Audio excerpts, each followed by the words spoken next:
Angel Rebo, known as the CEO Confidant. Is an influencer, international TV host, public speaker, CEO consultant, board member, and philanthropist. I was always doing the same thing. So I was always helping my employers to develop their businesses. I think that business leaders now need to be conscious like never before. They need to hear different messages. Angel has empowered more than 1,500 CEOs in 33 different countries and speaks 5 languages.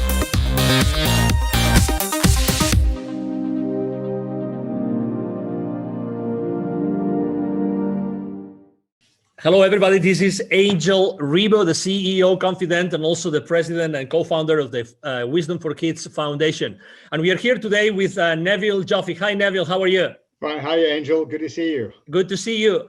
Absolutely. So for those that don't know Neville Joffe still, he is an executive educator. And, for the last 25 years, he's trained more than 20,000 C-level executives and business operators in order to help them understand the financial implications of their business decisions.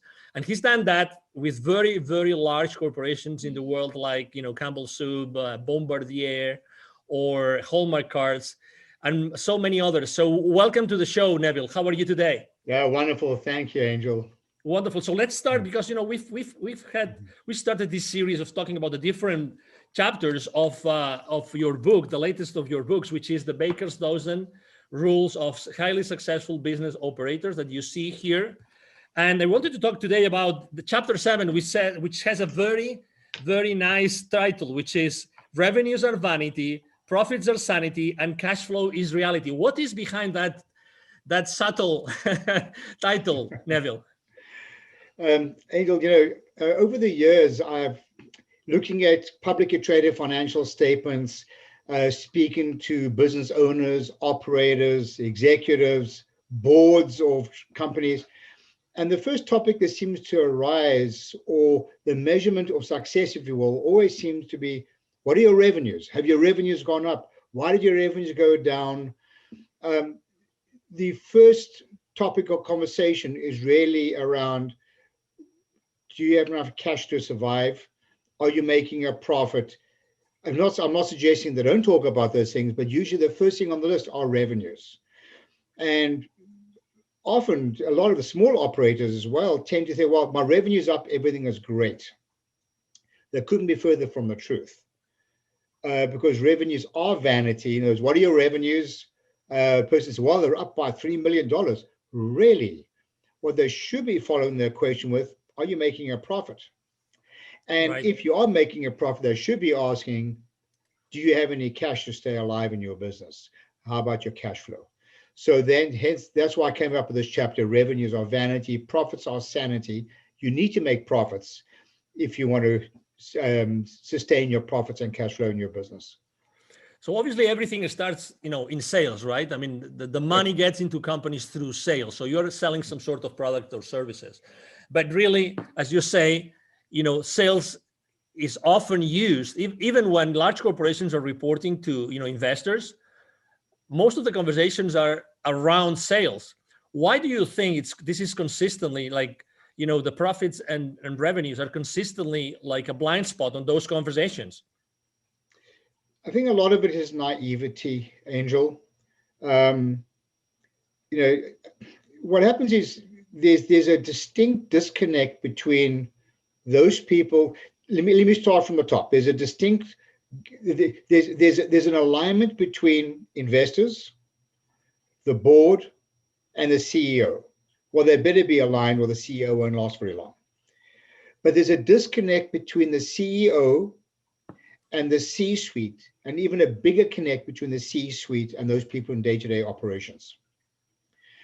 Ultimately, those people in operations, and I said this on previous interviews as well, and I'm going to stick with it because it's so important. Ultimately, those people in operations are the ones who are essentially signing the checks in the corporation. They were making decisions. You spoke about sales. So people in sales are the ones who are discounting. Do they even know how much volume they've got to sell to offset a discount to maintain the same gross profit? I can count literally on one hand how many people give me the right answer. They've never even thought to even ask a question. Have they thought about you're going to increase your sales and so revenues go up? Have they thought about the additional resources that are needed to support those sales? This really speaks to chapter 3 of the book. Just do as you say you're going to do. So what's happening is there's this big disconnect between governing the success of a business from a sales point of view by increasing revenue without even a consideration to the resources and the money that is needed to support those increase in sales. So again, a lot of it is naivety, a lot of it is a lack of financial transparency, a lot of it is a lack of communication, a lot of it is a lack of engagement. In fact, if you look up on the top corner of my screen, we talk about driving sustainable profits and cash flow. The word sustainable is the opposite word, but to do that, we need to engage our employees, we need to educate them, and only when we do that is it reasonable to hold them accountable. So a lot of this is a big disconnect in communication and education. All right, we have identified this issue, this problem, this blind spot. What can we do to fix it? First of all, another chapter we'll talk about later on is not everything interesting is useful. Right. And don't evaluate numbers in isolation. So the way to fix this is to deal with the root cause of the problem, not the symptoms, and not to keep doing the wrong thing more efficiently. We need to do the right thing more effectively. And the right thing is to, number one, have sufficient financial transparency that everybody knows what's going on. Number two, to ensure that people can connect operational behavior to the ultimate reason why we're in business, which is to drive sustainable profits and cash flow. Otherwise, they're operating in a vacuum. They're looking at numbers in isolation. That is the root cause of the problem. So if people get educated, understand the implications, and learn to communicate with each other through engagement, that is the root cause of the problem. I'm not suggesting it's a perfect solution, but one thing's for absolute certain, it will resolve a lot of issues. You know, often when I've worked with these large corporations, Angel, and we're customizing our training programs, our business literacy training programs, I'll often hear that the company has a lot of problems. By the time I'm finished customizing it, they realize you don't have a lot of problems. You have a lot of the same problem. Right. And the same problem is lack of communication and engagement and accountability for the right reason, not accountability for the wrong reason. Accountability doesn't have to be a negative term. It can be a positive term as well. That is a root cause of a lot of these issues. So according to your experience, what happens after you deliver that education, that training? What do you typically see that happens immediately in that company, that organization? Well, there are a lot of things that happen, but in the interest of time, I think the first thing that comes to mind is that there's an adjustment of the KPIs and the metrics that are expected for your people to read. I've seen this happen so often. It comes to budget time, and we'll using salespeople, whatever, we'll get a list like this, 500 line items on a budget. What happens is the average person's eyes glaze over. They just become overwhelmed with information instead of sticking to what is useful, not just interesting. So the first thing that usually happens is, and the first chapter in my book is called Managing Expectations. The first thing that happens is the accounting department become aware of what is actually needed to move the needle. Don't throw a lot of stuff at everybody because it doesn't move the needle in any way. All that happens is people's eyes glaze over. That is an absolute reality. And another issue is that financial literacy, business acumen is usually the elephant in the room because people become intimidated by it because the average level of literacy, according to our testing, and as you alluded to earlier, we've taught a lot of people, is less than 40%. Doing simple math, that means people are 60% illiterate. So can you imagine how many decisions are made in a vacuum without understanding the implications?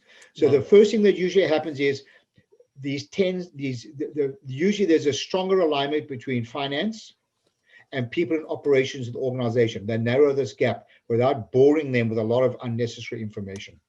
If people would like to know more, Neville, what's the best way to connect with you? Oh man, I love a good debate. Just contact me at my email address, Neville, that's Neville, at bizwisdom. That's bizwisdom.com. Neville at bizwisdom.com. I'd love to chat with you and take us to another level. Excellent. Thank you very much for being with us today, Neville. It's been a pleasure. And for everybody, watching us today, thank you for being with us today. I'm sure that you have enjoyed this conversation with Neville Joffe as much as we have, and hope to see you soon in our next show. Have a wonderful day. Goodbye. Thanks, Angel. Thanks, everyone. Bye. Thank you so much for watching our show today. The entire team of the CEO Confidant appreciate your time and attention. If you think that you are a good fit for the CEO Confidant TV, please connect with us on LinkedIn. We hope that you enjoyed today's show as much as we did. See you soon. Angel Rivo, the CEO Confidant. Email address angel@angelrivo.com. Don't forget to follow me on LinkedIn.